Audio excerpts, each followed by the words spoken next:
할렐루야. 좌우에 계신 분들에게 인사하실 때 당신의 하나님은 살아계신 하나님이십니다. 아멘, 아멘, 아멘. 그렇습니다. 저와 여러분이 믿는 하나님은 살아 역사하시는 하나님이신 줄로 믿습니다. 우리를 지극히 뜨겁게 사랑하셔서 이 자리에 우리를 바라보고 계신 하나님이신 줄로 믿습니다. 오늘 그 하나님을 말씀 속에서 만나는 은혜가 있게 되기를 바랍니다.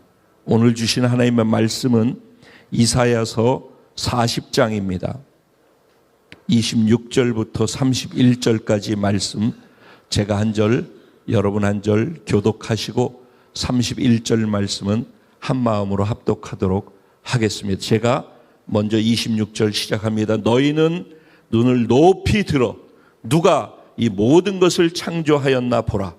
주께서는 수요대로 만상을 이끌어내시고 그들의 모든 이름을 부르시나니 그의 권세가 크고 그의 능력이 강함으로 하나도 빠짐이 없느니라.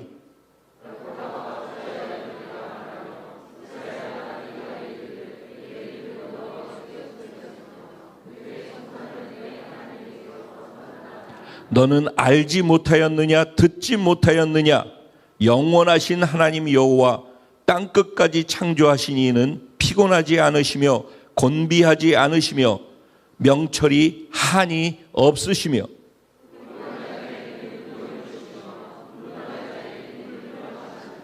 소년이라도 피곤하며 곤비하며 장정이라도 넘어지며 쓰러지되 오직 여호와를 앙망하는 자는 새 힘을 얻으리니 독수리가 날개치며 올라감 같을 것이요 다른 박질하여도 곤비하지 아니하겠고 걸어가도 피곤하지 아니하리로다.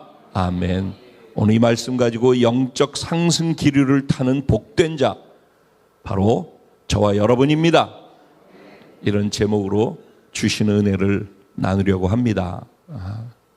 신앙생활을 하다 보면, 아니 세상을 살아가다 보면은 정말 피곤하다, 지친다, 더 이상 뭔가 하고 싶은 의욕도 없고 모든 것이 무기력해지고 고만하고 싶어지고 포기하고 싶어지는 그런 시간들을 문득 만나게 되어집니다. 공부하는 학생들도 열심히 공부하다가도 이렇게 해서 뭐하지? 세상 구조가 악구조인데 내가 이렇게 한다고 뭐가 될 수 있을까? 그런 생각이 쑥 들어오게 되어지면은 공부할 의지가 점점 가라앉게 되어집니다.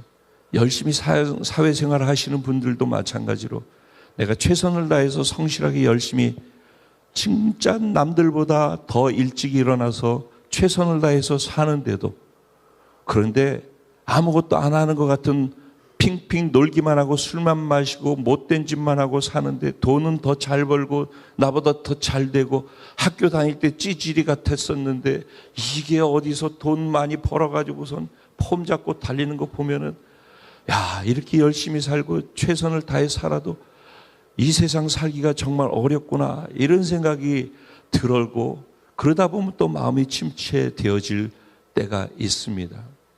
신앙생활을 하다가도 그런 일이 있으면 안 되는데도 불구하고 우리는 수시로 그렇게 침체를 경험하게 될 때가 있게 되어집니다. 여러분, 여기까지를 생각하면서 왜 신앙인들이 침체를 겪게 되어지는지 한번 생각을 해볼까요? 여러분, 구원받았다라는 말이 무엇이죠? 지난주 말씀, 새로운 피조물이 되었다라는 말입니다. 본인이 내가 예수를 믿었다는 말은 교회를 다닌다, 죽은 다음에 천국 간다. 사람들은 보편적으로 예전에 이렇게 이해를 했습니다. 내가 구원받았다는 말은 예수 믿었다는 말이고, 예수 믿었다는 말은 교회 다닌다는 말이고, 교회 다닌다는 말은 죽으면 천국 간다. 그래서 난 죽은 다음에 그래도 지옥 안 가고 천국 가, 이런 거 생각하고 이런 거 믿고 교회 다니는 것입니다. 그런데 그거는 그거는 정말 예수를 믿는 것에 100 중에 1개도 안 되는 것, 그것을 전부라고 생각하고서 교회를 다니는 것은 불행한 것입니다. 예수를 믿는다는 말, 믿었다는 말은 내 온 존재가 다 바뀌었다라는 말을 믿는 것입니다.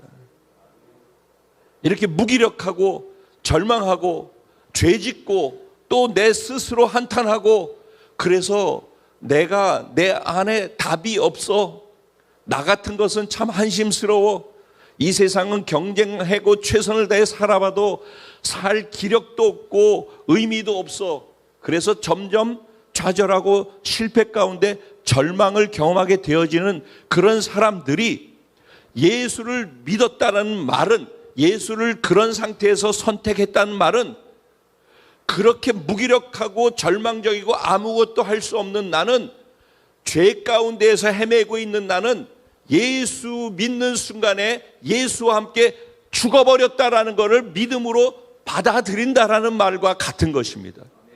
그래서 나는 죄지은 나, 무기력한 나, 아무 힘도 없는 나, 어떤 것도 자신감이 없는 나, 열등감에 빠져 있는 나, 절망 속에 있는 나, 죽고 싶은 나, 이 내가 죽었다라는 것을 받아들이는 것입니다. 그리고 난 다음에 예수님이 내 안에 들어오셔서 온 우주 만물을 통치하고 다스리시는 전능하신 하나님의 생명이 내 안에 들어왔고, 그분의 능력이 내 안에 들어왔고, 그분의 권세가 내 안에 들어왔고, 그분의 존귀하고 거룩하고 의로움이 나의 의로움과 존귀함이 되어졌다는 것을 믿음으로 받아들이는 것입니다. 그래서 예수를 믿었다는 말은 단지 교회를 왔다 갔다 하는 종교 생활을 했다는 말이 아니라 나의 존재가 완전히 바뀐 자가 되었다는 것을, 그것을 믿음으로 받아들이는 것, 그게 예수 믿는 것이고, 그것을 우리는 구원이라고 이야기를 하는 것입니다. 그래서 우리 예수 믿은 사람들은 세상 사람들이 어떻게 살든, 내가 가진 것이 세상 사람들보다 많이 있든 없든, 학벌이 얼마나 있든 없든, 지금 내가 다른 사람들보다 더 잘나고 못났든 그것과 상관없이, 그 나는 예수님이 죽으실 때 죽어버렸고, 예수님이 부활하신 부활의 생명이 내 안에 들어와서 예수님으로 말미암아 새로운 존재가 되어졌다라고 믿는 것입니다. 그게 이전 것은 지나갔으니 보라 새 것이 되었도다라고 선언하시는 예수님이 선언한 말씀의 의미인 것입니다. 근데 이것이 어디에서만 가능하다고 얘기합니까? 그리스도 안에 있으면 새로운 피조물이라. 예수 안에 있는 사람은 그렇다는 것입니다. 여기에서부터 우리가 정확하게 이해해야 될 것이 있습니다. 그러면은 그 다음에 어떤 문제가 생기냐면은, 그래 나는 무기력했었는데 예수 믿어서 이제 능력을 갖게 됐어, 이걸 믿는단 말이죠. 그래서 내게 능력 주신 자 안에서 내가 모든 것을 할 수 있어, 마셔! 하고서 신앙생활을 하는데 나가서 해보면은 여전히 아무것도 안 되는 겁니다. 나가서 해보면 여전히 내 얼굴 그대로고, 여전히 내 학벌 그대로고, 여전히 내가 타고 다니는 차 그대로고, 여전히 경쟁력에서 밀리는 거 그대로고, 여전히 똑같다라고 생각이 되어지는 것입니다. 그런데 하나님은 여전히 그런 나, 그렇게 생각하고 변하지 않고 있는 그 나를 바라보시면서 여전히 내가 너를 사랑하고, 여전히 너는 존귀하고, 여전히 너는 보배롭고, 여전히 너는 완전히 변화된 자야 라고 선언하고 계신 것입니다. 우리는 이 사이에 끼어 있는 것입니다. 그래서 우리 표현을 하면은 신앙생활은 존재적으로는 완전히 변화된 존재인데 상태적으로는 변화되어져가는 과정을 경험하고 그 과정이 확장되어지는 것을 신앙생활이라고 이야기를 한다라고 말씀드려요. 이 말을 잘 이해를 해야 돼요. 그래서 다른 말로 좀 더 고상하게 신학적 용어를 쓰면 이미와 아직 사이에 우리는 살아가고 있는 거라는 거예요. 이미 우리는 완성된 존재예요. 우리는 그렇게 존귀합니다. 우리는 이렇게 모든 것들을 다 가지고 있는 완벽하게 변화되어진 존재들이라고 하나님은 말씀하고 있는 것입니다. 그런데 이미 그런 존재인데 아직 그런 사람으로 답게 변화되어져 가는 과정이 있어야 한단 말입니다.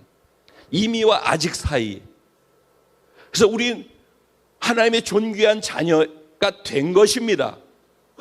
그런데 아직 존귀한 자녀답게 내가 성숙되어져 가지 못해서 존귀한 자녀다운 삶으로 채워져 가는 믿음이 자라나는 과정들이 신앙생활이라는 말입니다. 다른 말로. 그런데 이걸 정확하게 알아야 돼요. 신앙생활하는 사람은 지금 얘기하는 이 부분을 정확히 이해를 해야 돼요. 그래서 임의와 완성되어진 임의와 지금 현재를 살아가면서 변화되어져 가는 과정 속의 상태와 존재적 변화와 상태적 사이에 찡겨 있다는 말입니다. 그 사이에 우리가 필요로 하는 것이 무엇인가? 하나님이 우리에게 그래서 요구하는 것이 무엇인가? 너희의 믿음이니라. 그래서 하나님은 우리에게 믿음을 요구하시는 것입니다. 여길지어다. 하나님을 믿는 자들은 하나님이 우리가 믿음을 가지고 하나님 앞에 반응해야지 하나님은 믿음이 있는 것을 기뻐하신다고 그랬어요. 우리에게 믿음이 없으면 하나님이 기뻐하시지 않는다고 그랬어요. 그 이유가 무엇일까요? 하나님 우리 믿음으로 인하여서 하나님이 왜 기쁘고 즐거울 수 있을까요? 이유는 뭐냐면은 그게 하나님 때문이 아니라 우리 때문에 하나님이 그러신 거예요. 우리가 믿음을 갖고 있어야지 하나님이 우리에게 베풀어 놓으신 것들을 믿음으로 취할 수 있는 거거든요. 우리가 잘 되길 원하고 우리가 하나님이 말씀하신 대로 그렇게 경험하며 살아가기를 누구보다도 하나님이 우리를 사랑하시기 때문에 더 원하신다고요. 그런데 하나님이 우리 존재가 이렇게 바뀌었어. 넌 성공자가 되었어. 넌 이렇게 될 거야 라고 선언한 그것이 우리의 실제라고요. 근데 우리들이 눈에 볼 때는 전혀 아니거든요. 그러면 이 사이에 임의와 아직 사이에 우리가 믿을 때만 믿음의 실상을 경험하는 거라니까요.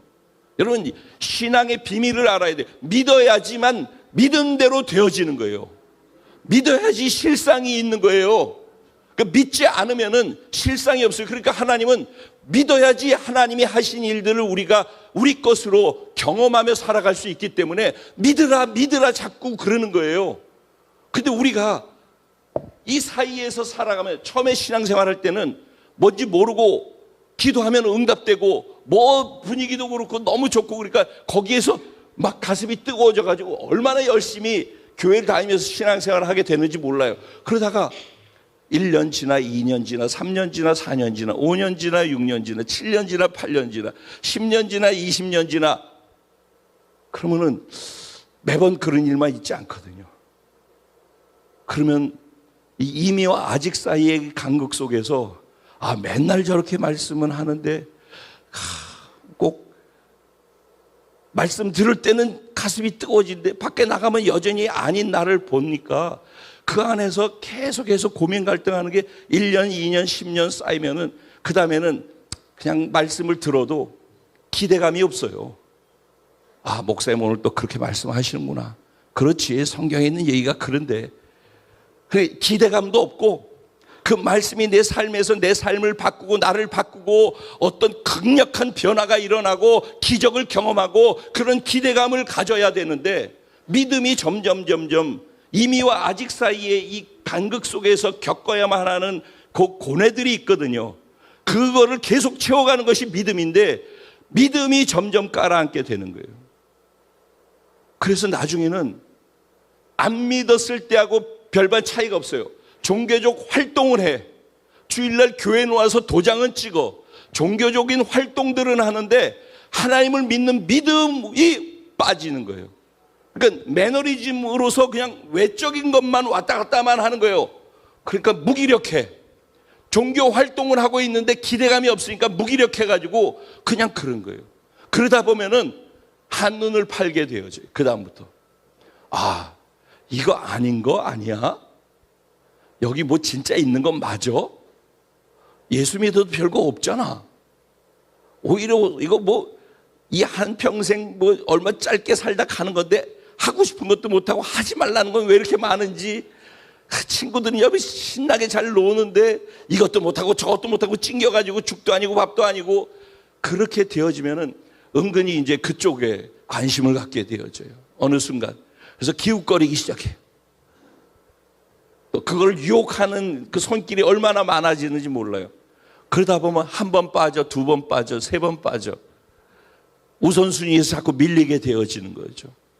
그리고 그것이 정상인 것처럼, 그러고선 교회를 다니고 있으니까 나는 신앙생활을 한다라고 생각하고 그렇게 다니게 되는 거예요. 그럼 점점 무기력하게 되는 거예요. 이걸 뭐라고 해요? 이 상태를 영적인 침체기가 들어섰다. 결혼 생활도 처음에 불같이 타오르다가 침체기가 들어서면 어떤지 아시죠?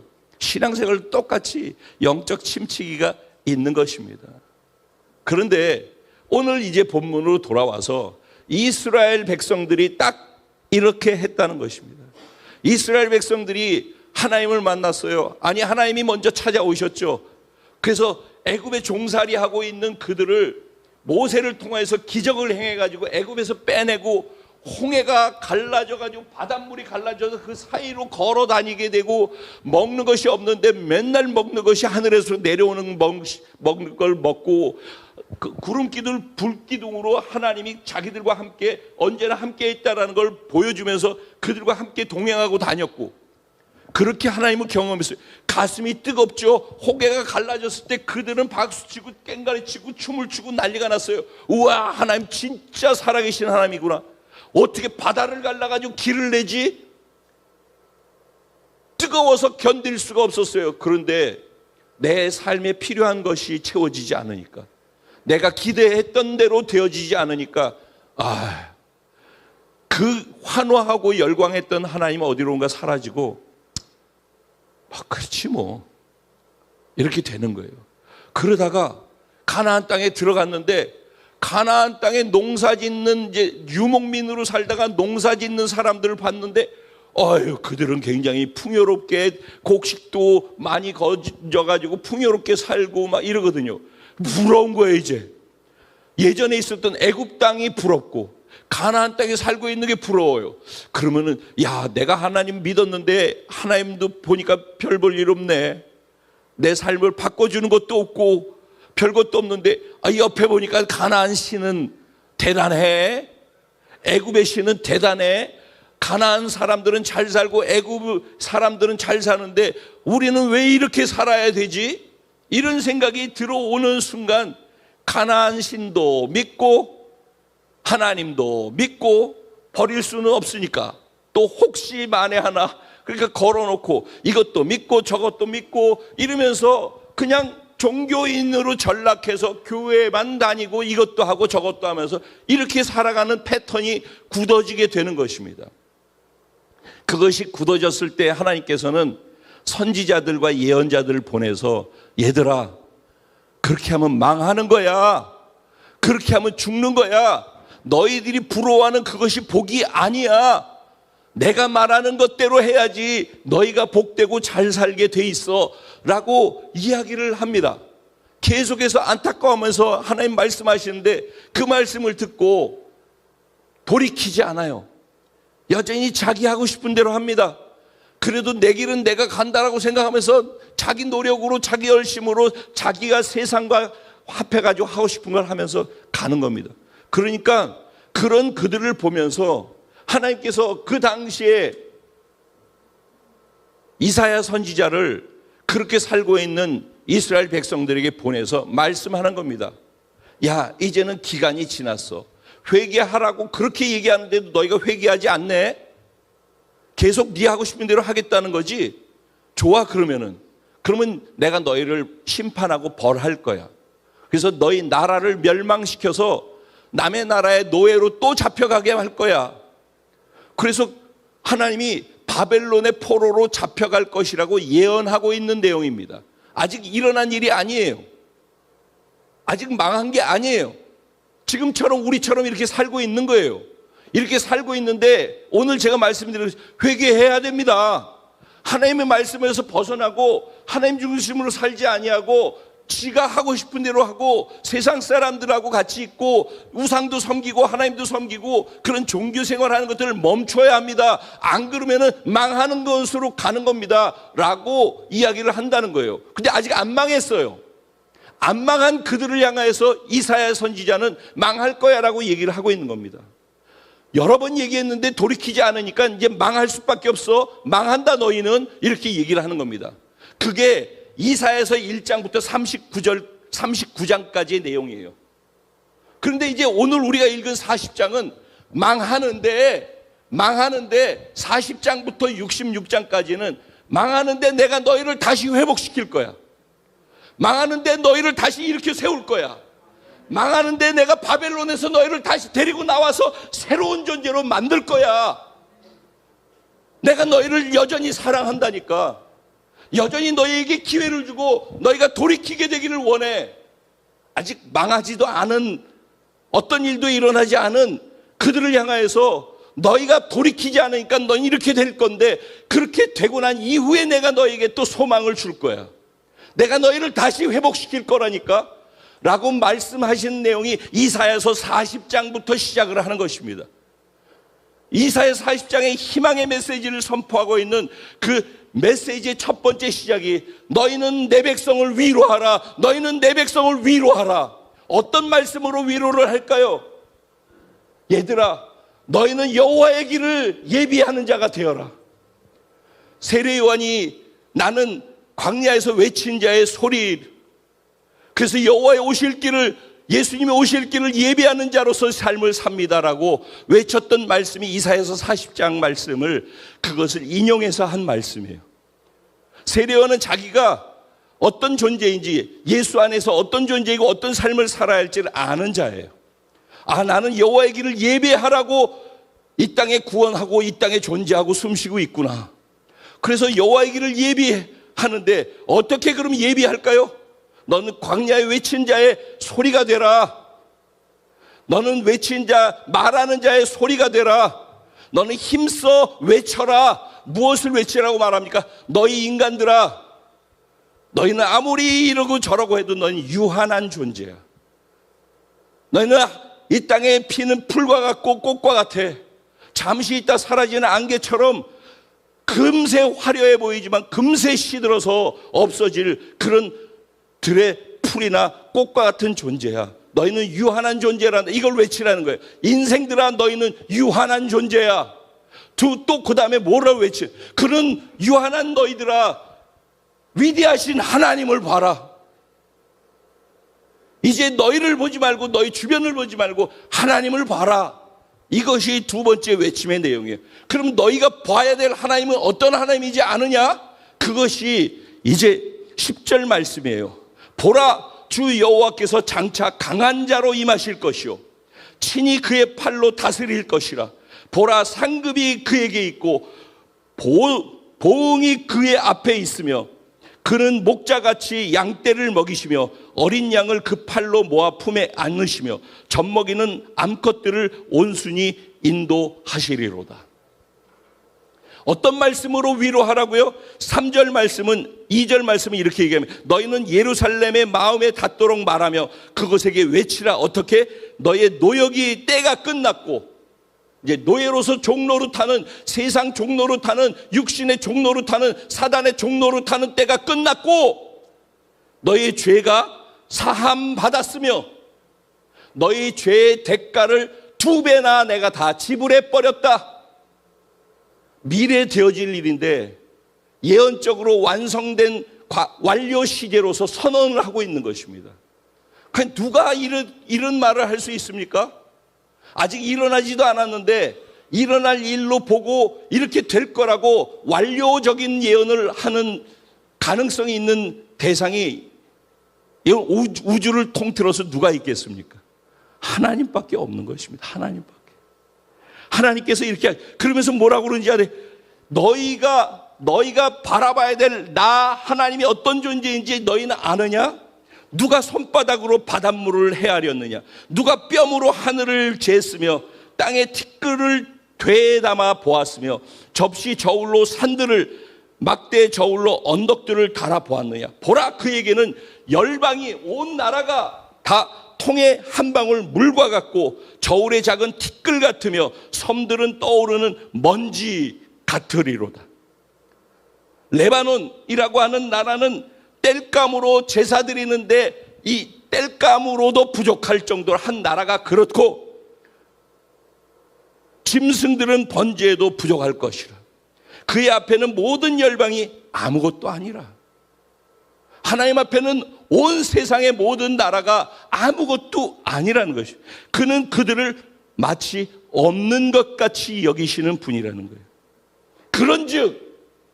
그러니까 너희가 하나님을 누구와 비교하겠느냐?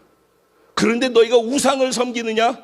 그 우상은 사람이 손으로 깎아 만드는 것이다. 내가 사람을 만들었는데 내가 만든 사람들이 또 조각을 만들어서 그것을 나의 대신 신이라고 하고 우상을 섬기고 있는 그것을 내가 지켜보며 그들과 내가 비교당하면서 가야 될 것이냐? 너희는 나를 누구라 아느냐? 넌 무엇을 보고 살고 있느냐? 너희는 너희가 믿고 있다라고 하는 나는 도대체 너희들에게 나는 어떤 존재이냐?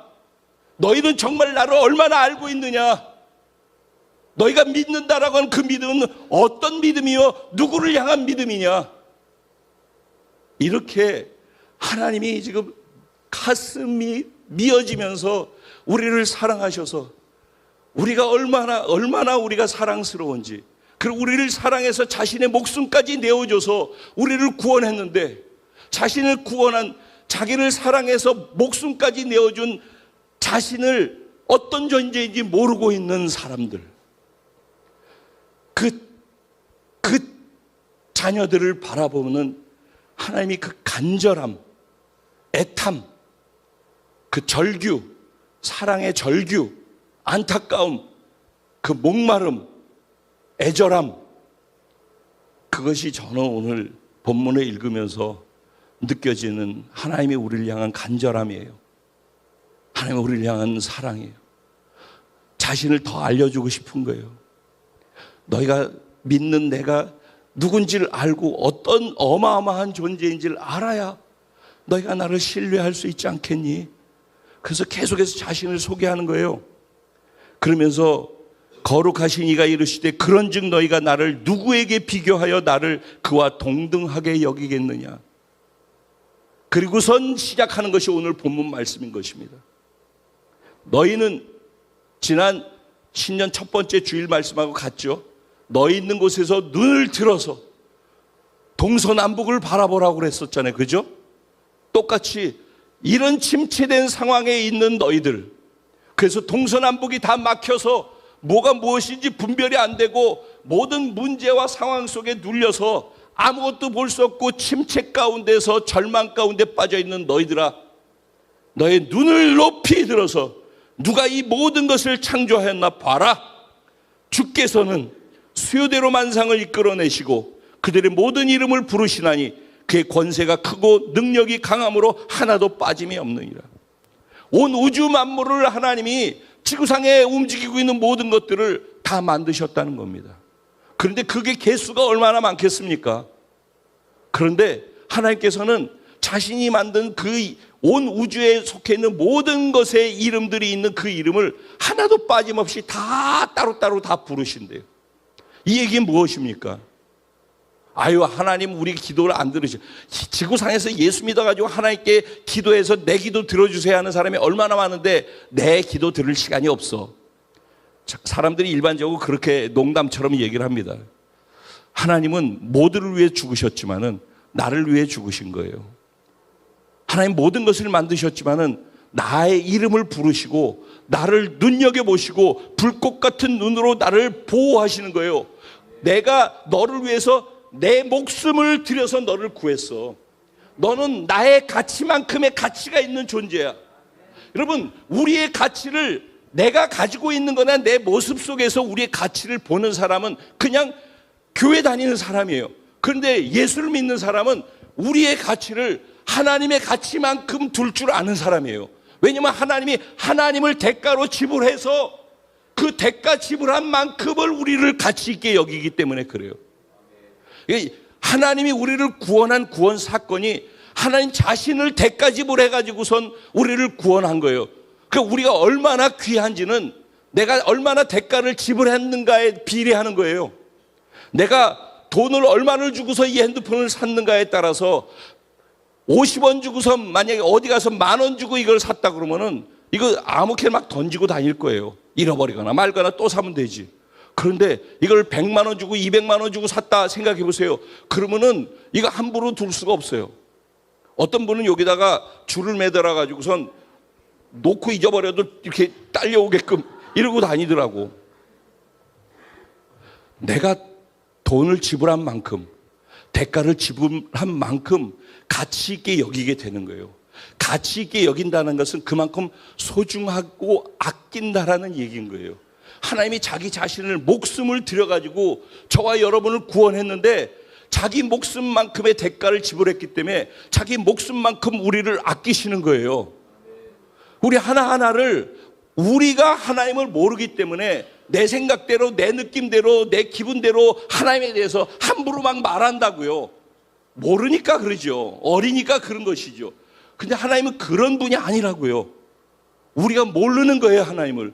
그래서 외치는 자의 소리가 뭐라고 말해? 너희는 하나님을 보라는 거예요, 먼저. 그리고 너희가 보고 있는 그 하나님이 어떤 하나님인지 알라는 거예요. 그래서 오늘 그 하나님이 어떤 분인지를 계속 소개하고 있는 거예요. 그런 가운데 오늘 우리 본문 말씀에서 이렇게 나는 모든 하나하나의 이름을 다 부르는 강하고 능력이 있는 창조주 하나님이야 라고 자기를 다시 소개하시는 거예요. 그런데 그 다음 27절에 뭐라고 그래요? 야곱아, 어찌하여 내가 말하기, 이스라엘아, 내가 이르기를 내 길은 여호와께 숨겨졌고 내가 송사하는 것은 하나님에게서 벗어났다 하느냐. 어찌하여 내 길이 여호와께 숨겨졌다라고 하느냐. 어찌하여 내가 하나님 나한테 어떻게 이럴 수 있어라고 하나님한테 하소연하는 것이 하나님이 안 들어주신다라고 너희는 생각하느냐. 나는 목숨 걸고 너희를 구원하고 목숨을 다 내어주면서 너희를 구원했는데 내게 너희가 얼마나 소중한데 너희 하나하나를 내가 다 알고 있는데 근데 너희는 나를 너무 모르는구나. 어떻게 그렇게 말할 수 있니? 여러분, 영적 침체가 일어나면요, 말해서 침체된 눈으로 보여지는 것에 대한 말만 하게 돼 있어요.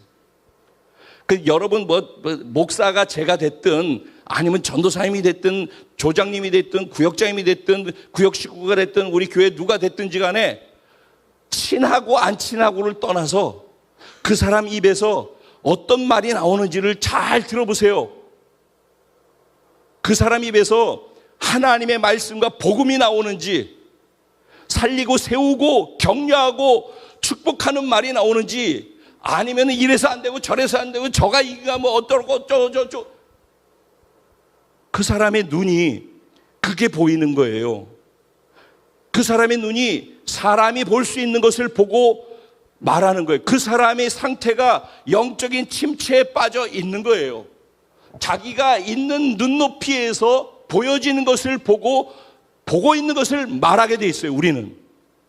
그래서 하나님은 우리가 눈높이가 여기 있는데 여기에서 보고 있는 것을 말하는 영적인 침체가 됐다는 건 깔아앉았다는 얘기잖아요.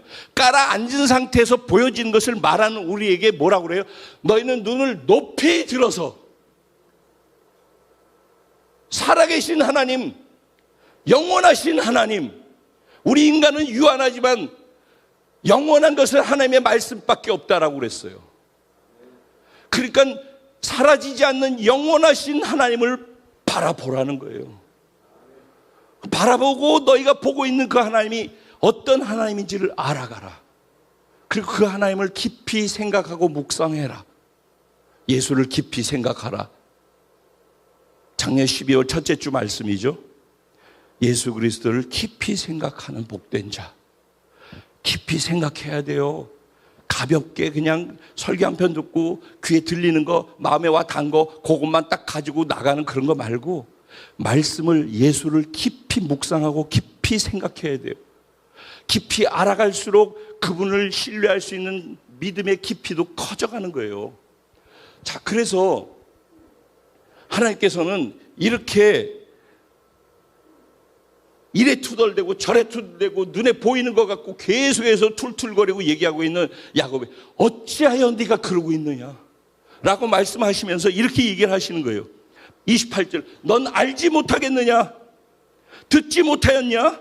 영원하신 하나님 여호와, 땅 끝까지 창조하신 이는 우리는 피곤하고 낙담하고 좌절하고 곤비하고 주저앉지만은 그분은 피곤치 않으시고 곤비하지 않으시고 명철이 한이 없으시고 오히려 자신은 그런 가운데에서 피곤한 자에게 뭘 주셔요?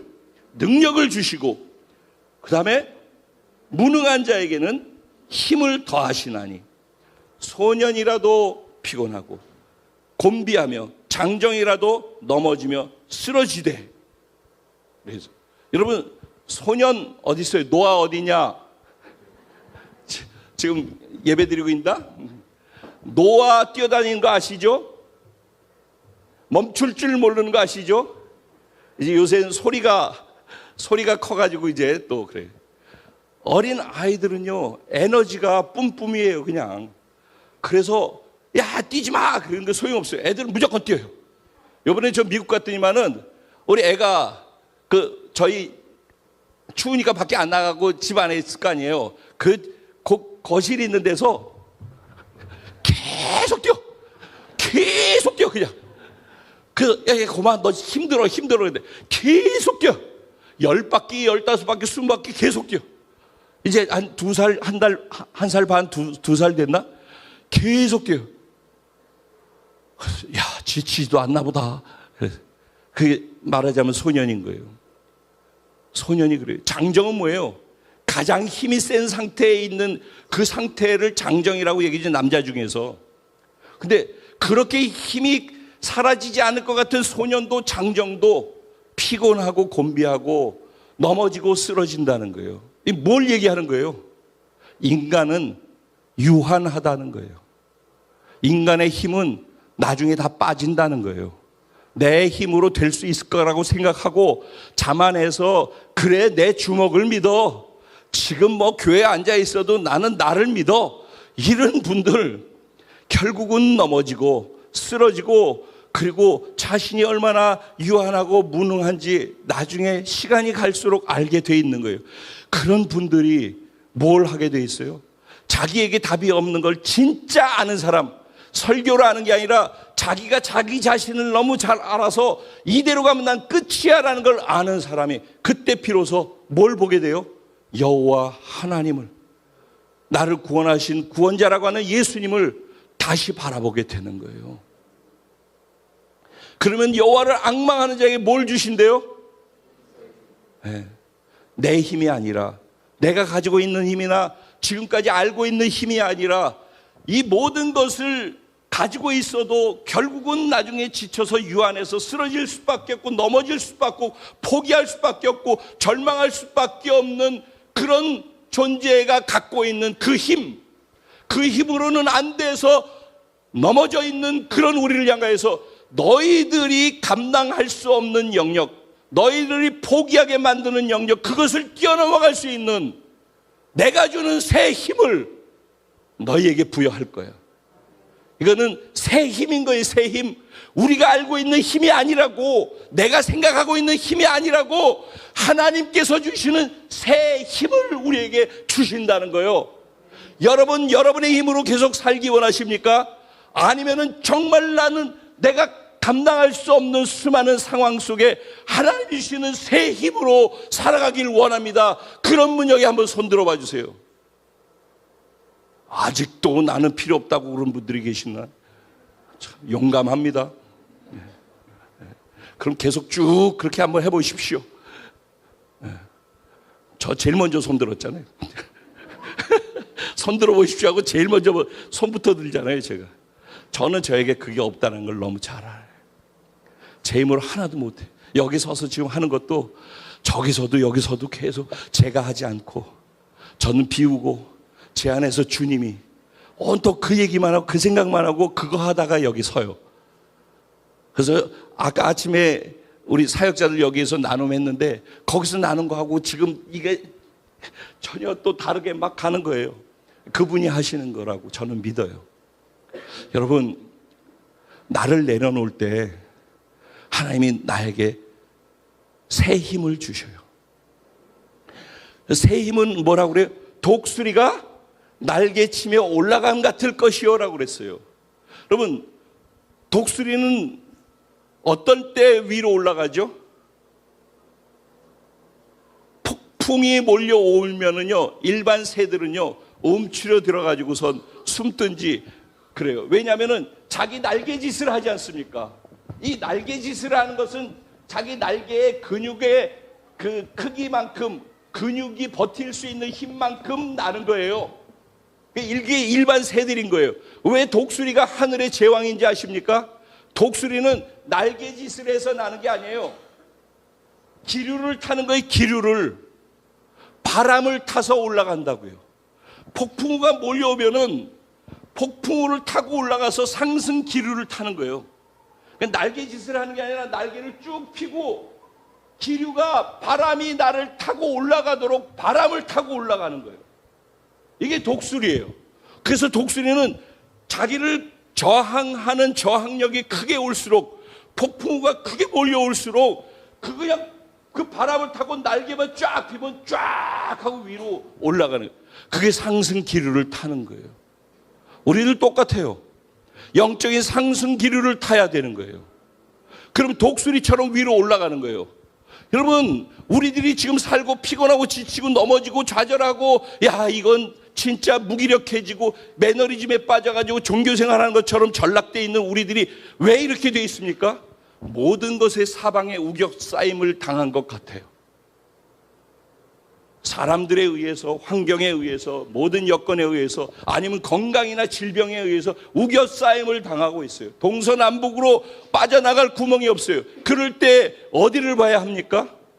노아 방주에서는 하늘의 창문을 열어서 하늘의 창문을 보는 거예요. 하늘을 보는 거예요. 하나님을 앙망하는 거예요. 머리를 들어, 고개를 들어서 하나님을 바라보는 거예요.